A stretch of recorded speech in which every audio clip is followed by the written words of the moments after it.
Tentmaker.ph. This is for meaningful online shopping. A must for books lovers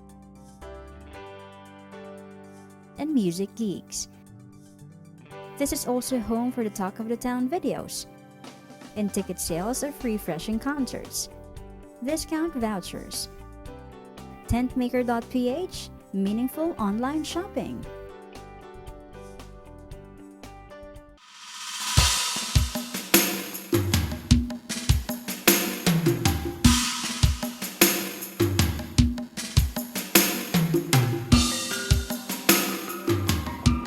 Good morning po. Good morning. Magandang umaga po. Allow me to go straight to the preaching of God's Word. Ang aking pong bibigyan ng lundo at diin, ang ilang lessons from Bible characters. At ang aking serye ay pinamagatang kong Known People Who Failed to Finish Well. Pakisabi po sa katabi, finish well. Kung may isang pangarap po si Pastor Joey, almost 30 years na po akong pastor. Ang pangarap ko po, nagsimula po akong tama na pastor. Gusto ko po at the end of the day, kung mag-rapture o kuhanin ako ng Panginoon, datnan niya ako na natapos ko yung assignment ko ng maayos. Madali pong magsimula, ang mahirap po ay magtapos. So, allow me to share with you this morning ang aking short series thesis.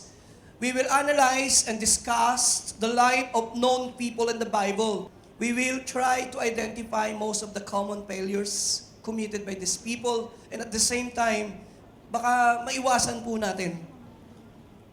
So yun po ang aking series thesis.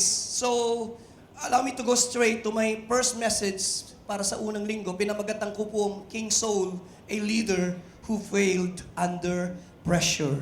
Ang aking pong key verse ay makikita sa 1 Samuel. I will mention at least 3 crucial verses. Una po, 1 Samuel 15 verse 11. Dahil pag pinag-aralan niyo po ang buhay ni Saul, magsisimula kayo sa chapter 8 hanggang sa chapter 17, 18, 19, 20, mahaba po. Pero ito po ay mga salita ng Panginoon. Sabi niya, I greatly regret that I have set up Saul as king, for he has turned back from following me and has not performed my commandments. And it grieved Samuel, and he cried out to the Lord all night. Another verse na gusto ko pong mabigyan ng diin sa chapter na yan, verse 26. Sa verse 26, ganito po ang inyong mababasa. But Samuel said to Saul, I will not return with you, for you have rejected the word of the Lord. Pakisabi po, you have rejected. Pakilakasan po, you have rejected the word of the Lord.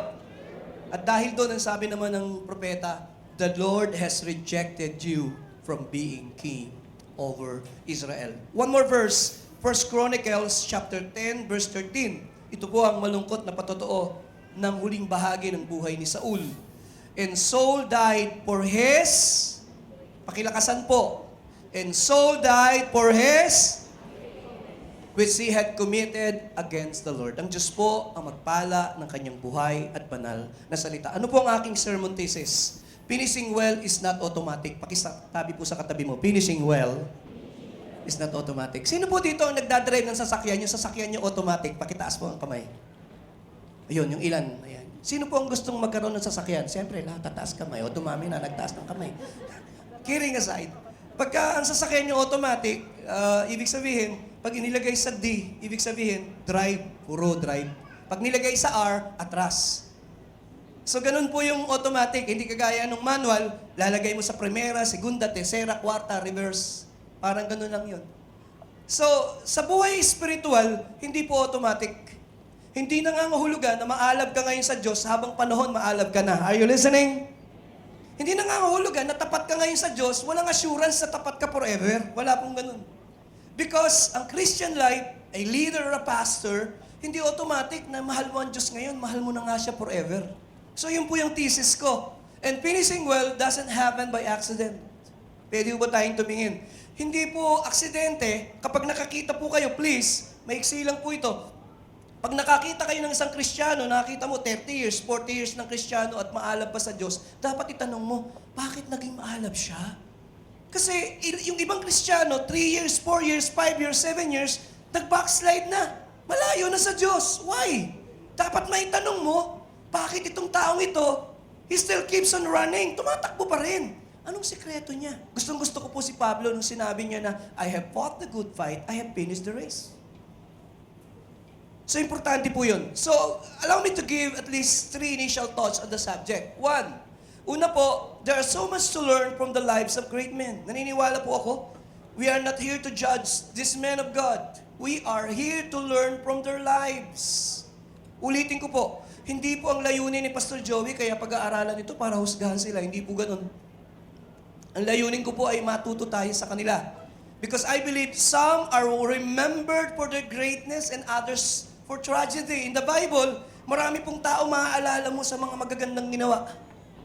Yung iba naman maaalala mo sa pangit na ginawa. Pag binanggit ko po yung pangalang Judas, maganda po ang ginawa. You see, pag binanggit nyo agad yung mga pangalan ng tao, meron na agad sa kaisipan mo. So in the Bible, maaalala yung mga tao, great men, maging sa kasaysayan, sa maganda at pangit na ginawa. Pakitanong mo sa katabi mo, paano mo nais maalala? Depende po kung paano ka mabubuhay. Of course, initial thoughts lang naman po ito. Naniniwala po ako mula sa pangit at maganda, may matututuhan po tayo. Say amen. Say amen. Sa maganda at pangit, you learn. Hindi po lahat ng karanasan natin dito maganda. Hindi rin ang karanasan natin mabuti. Pero may natututuhan po tayo sa mga pangit at maganda. Right? Now, ang aking sermon, 3 bahagi lang po ang sermon ko. 3 bahagi. Una, King Saul's good start. King Saul, a leader in trouble. Number 3, King Saul, disaster's end. So doon lang iinog ang ating pag-uusap. Una, tingnan natin yung kanyang magandang simula. Sabi po ng isang author, the importance of a good start, whether it is in sport or in life, cannot be overestimated. Agree po kayo o disagree?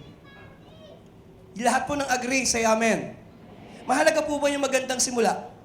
I used to play basketball. Andiyan si Jan, kasama ko yan sa ANU Bulldogs. Nung panahon namin, mga 1982-83. So mayroon pong design ng coach. Dapat dito mo tatapikin, doon babagsak, doon pupunta. Kasi ang purpose ng coach, gusto niya yung pagtapik ng bola at unang shot, advantage yun eh. Mahirap po na nakashoot na yung kalaban mo ng 10, hindi ka pa nakaka-score. Are you with me? Kahit basketball yan, volleyball yan, any sports. Ang thinking mo, gusto mo mauna. Kahit marathon yan, kahit swimming yan, mahalaga yung may gandang start eh. Maganda po eh. Si Saul po ang ganda ng kanyang simula. 4 na bagay na masasabi ko a good start. 1, King Saul had the honor of being Israel's first king. Si Haring Saul po ay pakisabi sa katabi yung first choice. Di po ba masarap yung sasabihin mong ikaw yung una, first choice. Hindi ka pangalawa, hindi ka pangatlo, hindi ka pang-4. Bagamat hindi naman masama yun sa pagiging hari. But the point is, nang magdesisyon na maglagay ng hari sa Israel, at nagdemand ng Israel, ang unang napili ay si Haring Saul. At siya po ay inanoint as a king. Gusto ko pong makita natin na siya ang unang choice. 1 Samuel 10:24. Someone said to all the people, do you see the man the Lord has chosen? There is no one like him among all the people. Then the people shouted, long live the king. Pinili po siya. Pastor, anong naging batayan? Pakipakita natin sa ating Bible. 1 Samuel chapter 9. Makikita niyo po sa verse 1. Una, nanggaling po siya sa isang mabuting pamilya. Well-to family. Medyo may kaya ang pamilya ni Haring Saul. Hindi po lahat sa atin ipinanganak sa isang mayamang pamilya. Siguro marami sa atin iginapang para makapag-aral.